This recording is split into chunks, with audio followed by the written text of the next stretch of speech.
Have you ever uncovered a secret that changed your life? Millionaire sees his black ex-girlfriend waiting for the bus with three boys who look just like him. As he approaches, David Chen's world came to a complete standstill when he saw Kesha across the street, sitting at the worn bus stop. It wasn't her that had shocked him. It was the sight of the three boys playing around her, all with his unmistakable green eyes and the same face he saw in the mirror every day. 5 years. 5 years since Kesha had disappeared from his life without explanation, blocking his number and moving away without a trace. At the time, David was still struggling to keep his tech startup alive, working 16 hours a day in a tiny apartment, surviving on ramen and cheap coffee. Today, at 32, he was the CEO of a company valued at $200 million with offices in 3 countries. But none of that mattered now because they're playing at the most worn bus stop in the city were 3 miniature versions of himself. Impossible, he muttered abruptly, parking his Mercedes in the middle of the busy street. The drivers behind him honked angrily, but David didn't even hear them. His eyes were fixed on the 3 boys, all clearly 5 years old, all undeniably his children. The light brown hair, the way they tilted their heads when curious, even the way they gestured while talking. Everything was a perfect copy of him. Kesha looked thinner, tired. Her simple clothes and cracked cell phone contrasted sharply with the last time he had seen her, when she was still wearing the expensive dresses he insisted on buying for her. Now she was counting coins in the palm of her hand with one of the boys, calculating whether they had enough money for the bus. David felt as if someone had ripped his heart out of his chest and trampled on it. While he collected luxury cars and dined at 5-star restaurants, his children, his own children, were counting pennies for public transportation. He crossed the street as if in a trance, almost getting hit by a taxi. Kesha looked up from her cell phone and paled when she saw him approaching.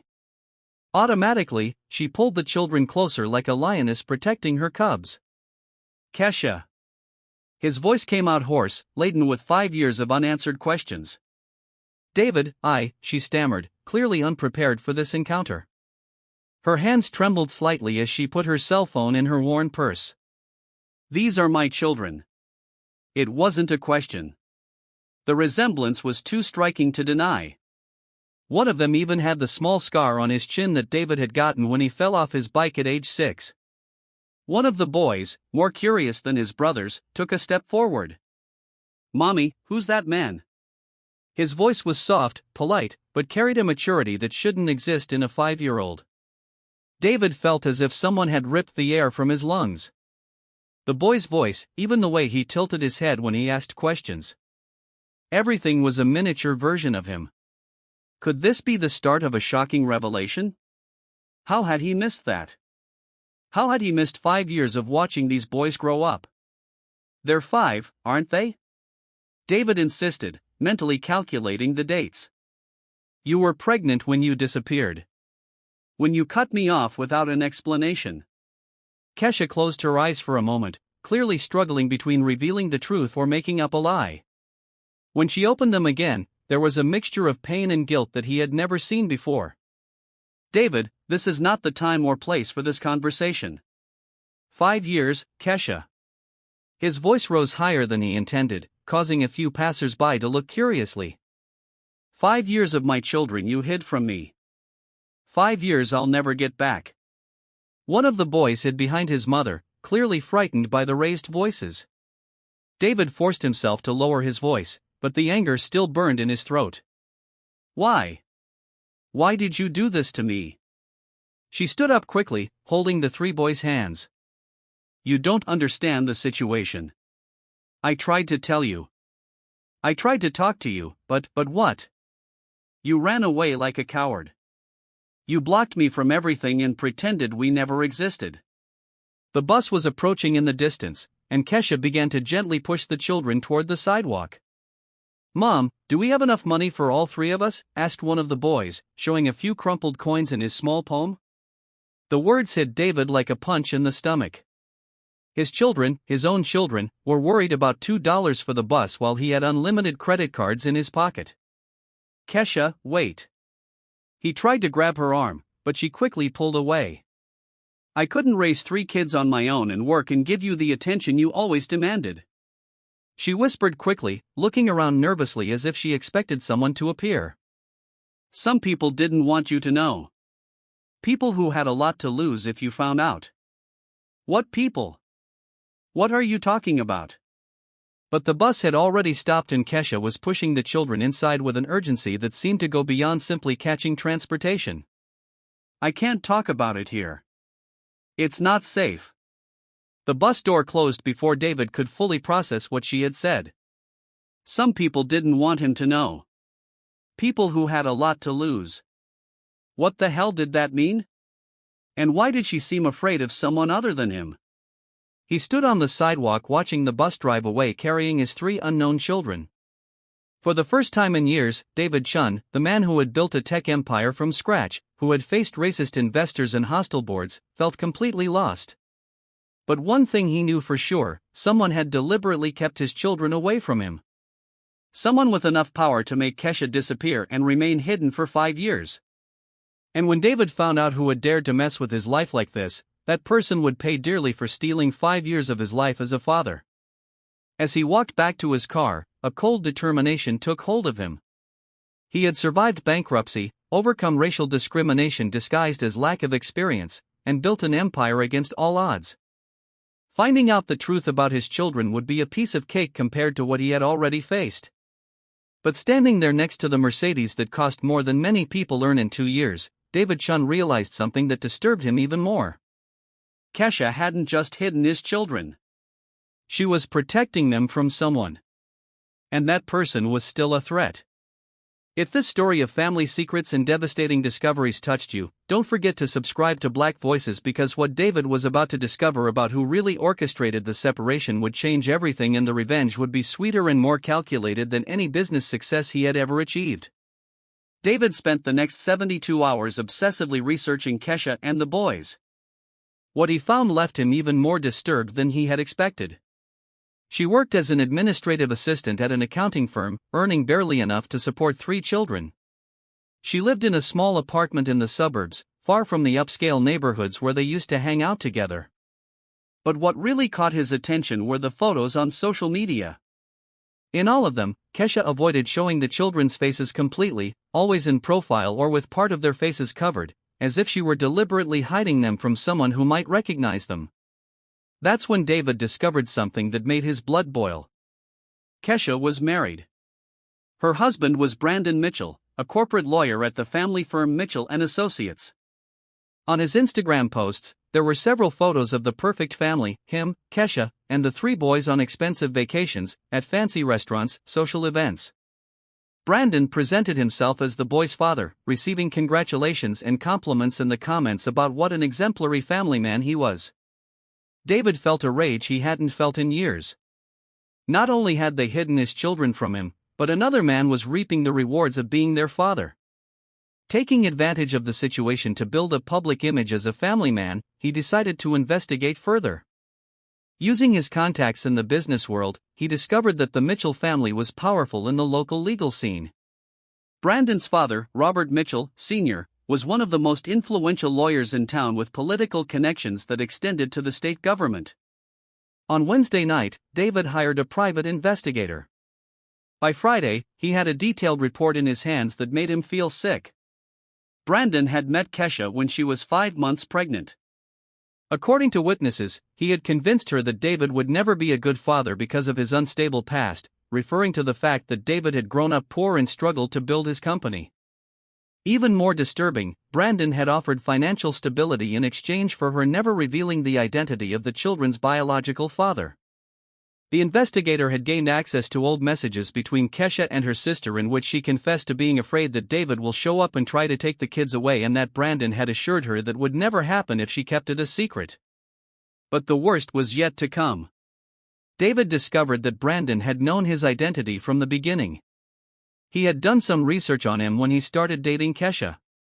He knew exactly who the boy's biological father was and had deliberately kept that information secret, using it to manipulate Kesha and build his own image. The messages the investigator had obtained showed Brandon bragging to his friends about how he had rescued Kesha from an arrogant businessman who abandoned her when she was pregnant. He had created a whole narrative where David was the irresponsible villain and he was the hero who had saved a struggling single mother. David realized that during all those years while he was building his business empire, Brandon was building another kind of empire. One based on lies, manipulation, and stealing other men's fatherhood. The breaking point came when David discovered that Brandon had used the adopted children's story to get a promotion at his father's firm. In newspaper articles and interviews about corporate social responsibility, Brandon was presented as an example of a young lawyer committed to family causes who had generously adopted 3 children from his wife's previous relationship. The hypocrisy was sickening. Brandon profited financially and socially from the fatherhood he had stolen from David, while Kesha lived modestly, clearly dependent on his generosity to support children who were not even legally recognized as David's. But what disturbed David most was a final discovery. Brandon had documented all of the manipulation. The investigator found emails where he discussed with a colleague how keeping the biological father away was essential to maintaining the narrative. There was even a detailed plan for what to do if the real father shows up. Brandon not only knew about David, he had actively prepared to prevent any attempt at reconciliation. He had instructed Kesha on how to disappear if necessary, promised legal support if David tried to cause trouble, and even prepared an alternative narrative in which David would be portrayed as an unstable man trying to kidnap children who did not legally belong to him. Sitting in his penthouse office with all these documents spread out on his desk, David Chen felt something he hadn't felt since the hardest days of building his company, a cold, calculating rage. Brandon Mitchell had completely underestimated who he was dealing with. Because while Brandon played manipulative lawyer, David had learned a valuable lesson building his empire from scratch. The difference between truly powerful people and people who just play at power is that the truly powerful know how to wait for the right moment to strike. And David Chen had spent the last 5 years becoming very, very powerful. What Brandon didn't know was that every arrogant email, every documented manipulation, every carefully constructed lie was about to become the tool of his own destruction. Because when you steal 5 years of a father's life, and then document the betrayal as if it were a personal achievement, you're signing your own death warrant. David spent the next week immersed in a meticulous investigation that would make any professional detective jealous. But this time, he wasn't just gathering information. He was building a case that would destroy Brandon Mitchell so completely that he would never recover. The first step was to hire Rebecca Santos, a family law attorney who had gained national fame for cases involving denied paternity and family manipulation. Rebecca was known for her relentless approach against men who used power and money to control women and children. "This case is even worse than I thought," Rebecca said after reviewing all the documents David had collected. "Brandon didn't just hide his children from you. He created an elaborate scheme of psychological coercion and financial dependence to keep Kesha under his control." She showed David evidence he hadn't even considered. Bank records indicated that Brandon completely controlled Kesha's finances. She had no account of her own, no credit cards in her name, not even direct access to the money that was supposedly for the kids. Everything went through him. "Look at this." Rebecca pointed to a series of emails she had obtained through legal contacts. Brandon meticulously documented how to keep Kesha dependent. There are messages where he discusses with colleagues how a woman with 3 kids could never support herself and how this ensured she would never cause any trouble. David felt his anger grow exponentially. It wasn't just about his children. Brandon had turned Kesha into a golden prisoner, using the boys as leverage to control every aspect of her life. But what really made David's blood boil was discovering that Brandon had used his children to gain even greater professional advantages than he had imagined. The lawyer had applied for a position on the board of directors of a major foundation that helped disadvantaged families, using the inspiring story of having adopted 3 abandoned children as his main qualification. In public interviews available online, Brandon spoke with tears in his eyes about how he had found a desperate young mother abandoned by the children's father and how he had decided to give this family destroyed by male irresponsibility a chance. The audience always gave him a standing ovation when he described how the boys called him dad and how he was proud to be the only father they ever knew. David discovered that this narrative had earned Brandon not only his position at the foundation, but also a significant raise at his law firm and even a Young Professional of the Year award from the local bar association. The hypocrisy was sickening.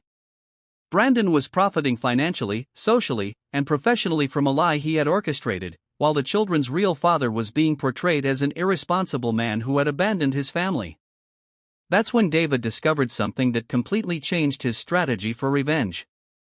Among the documents Rebecca had obtained was a life insurance policy Brandon had taken out on the three boys, naming himself as the sole beneficiary.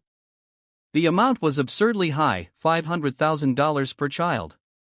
For perfectly healthy 5-year-olds, it was an investment that only made sense if Brandon expected something to happen to them. "This is disturbing on so many levels," Rebecca commented, analyzing the document. "Legally, he has no right to take out insurance on children who are not legally his, and the amount suggests that he was planning something."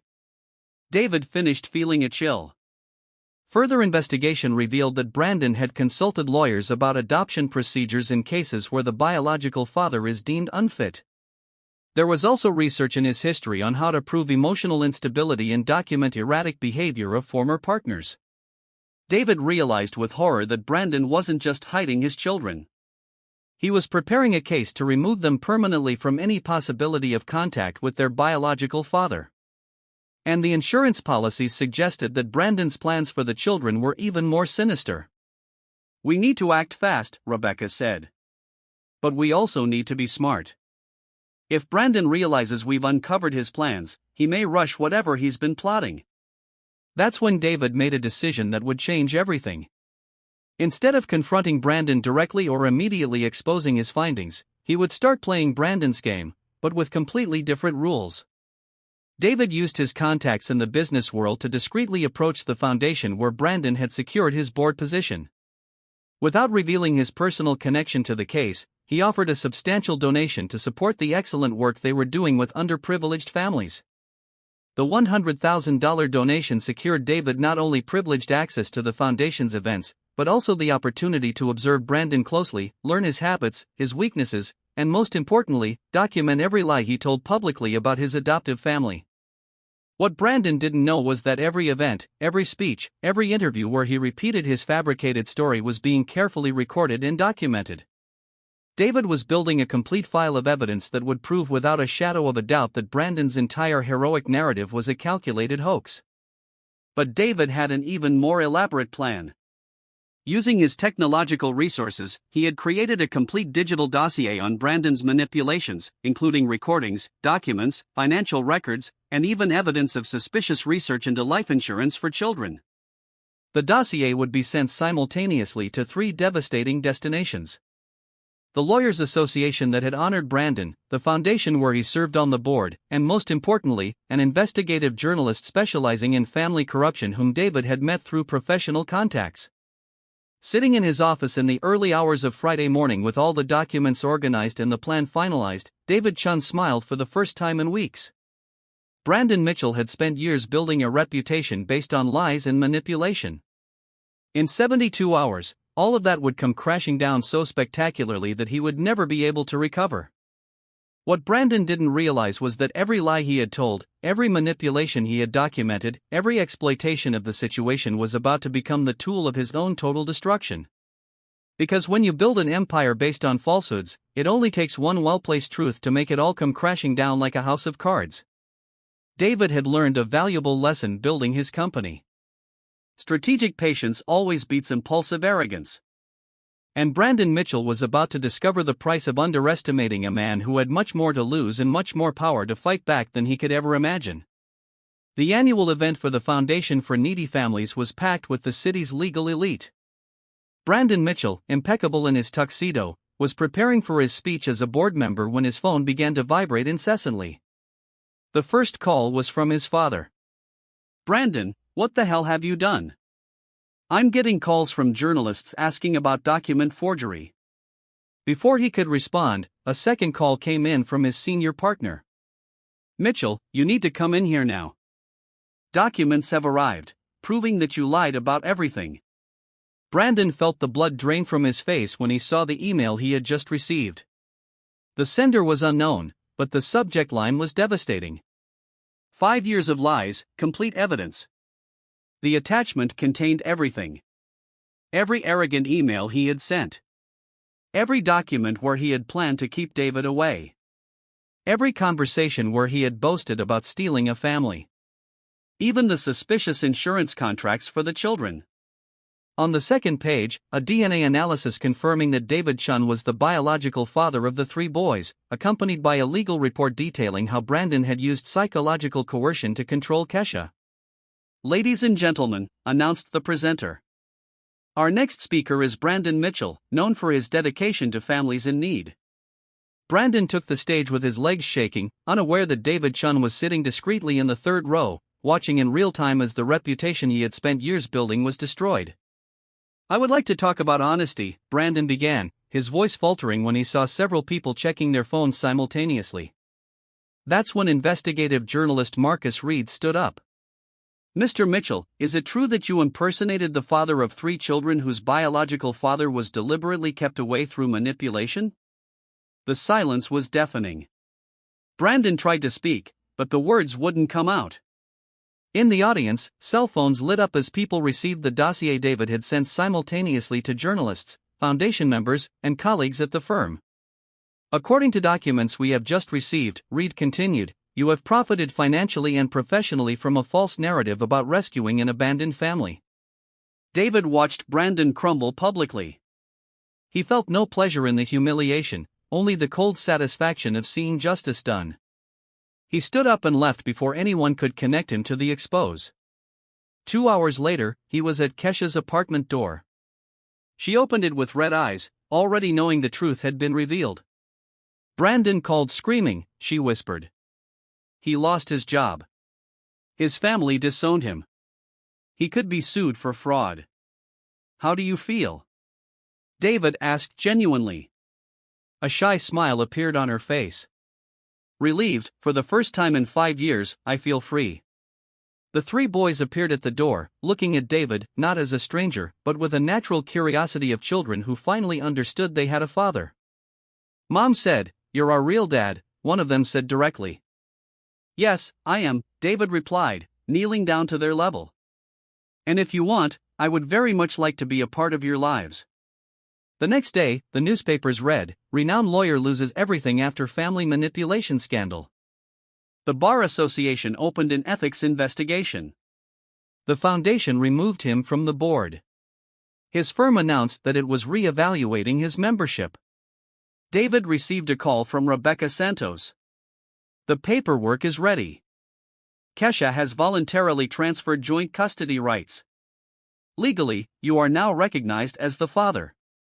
Meanwhile, Brandon, who a week earlier had been considered one of the most promising young lawyers, found himself alone, surrounded by moving boxes. His wife had filed for divorce. Colleagues avoided him. Even his parents said they were ashamed. David spent the weekend at the zoo with his 3 children, watching them discover the animals while Kesha walked relaxed after years under Brandon's control. "Daddy," said the youngest, "what happened to Brandon?" David thought before answering. He found out that when you build your life on lies, one day the truth comes out and knocks everything down. "The best revenge isn't becoming the monster who hurt you," he told Kesha. "It's building something so good that the lies of others become irrelevant." Brandon had tried to use 3 children as tools to build a false reputation. Now those same children were living proof that the truth always finds a way to prevail. But as David watched his children discover the world around them, one question remained. Could a family torn apart by 5 years of lies truly reconnect and build something genuine on the rubble of so much manipulation and pain? 6 months after Brandon Mitchell's spectacular fall, David Chen watched his 3 children playing in the garden of the new house they had bought together. He, Kesha, and the boys. The property in a family neighborhood was the complete opposite of the luxurious but cold apartment where he had lived as a single man. "Dad, I did it," shouted the youngest of the 3, finally mastering his training bike. David felt a surge of pride that no business achievement had ever given him. Kesha approached carrying homemade lemonade. Brandon finally signed the permanent parental relinquishment papers. "It's official. You're their only father." David nodded, but his attention was on the boys. Over the past few months, he had completely reorganized his life.